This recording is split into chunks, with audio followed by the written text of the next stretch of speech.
Bald eagles are often so striking and powerful that it can be hard to imagine that the majestic birds might need some help.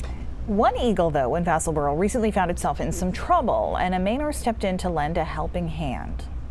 Last fall, we introduced you to Dan Foss, who runs Maine Wildlife Transport. The nonprofit assists the state of Maine in rescuing, stabilizing, and transporting ill, injured, or orphaned wildlife to licensed rehabilitation centers across the state. Last weekend, Foss was called to 7 Mile Brook in Vassalboro, where nearby homeowners had noticed a sickly-looking eagle. Donning a personal flotation device, harness, and helmet, Foss set up a safety line to cross the stream, but the biggest obstacle was the slippery rocks. Well, the uniqueness of it was the challenge of getting across the water.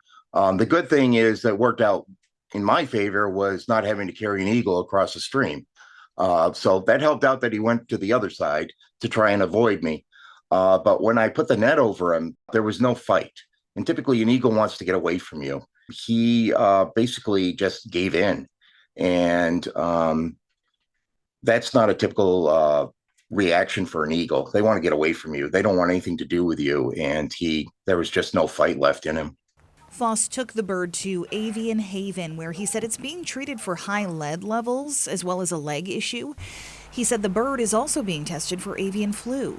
And eagles aren't the only bird keeping Maine Wildlife Transport busy. A rescue at a home in Phippsburg last month marked another first for Foss.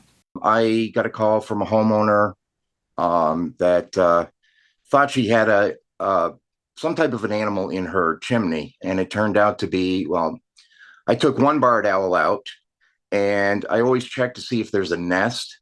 And I went back in and was putting my hand up and saw another pair of eyes looking down at me.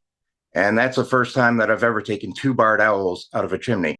If you love animals and you have some free time, Foss is looking for volunteers to transport animals from rescue scenes to rehab centers.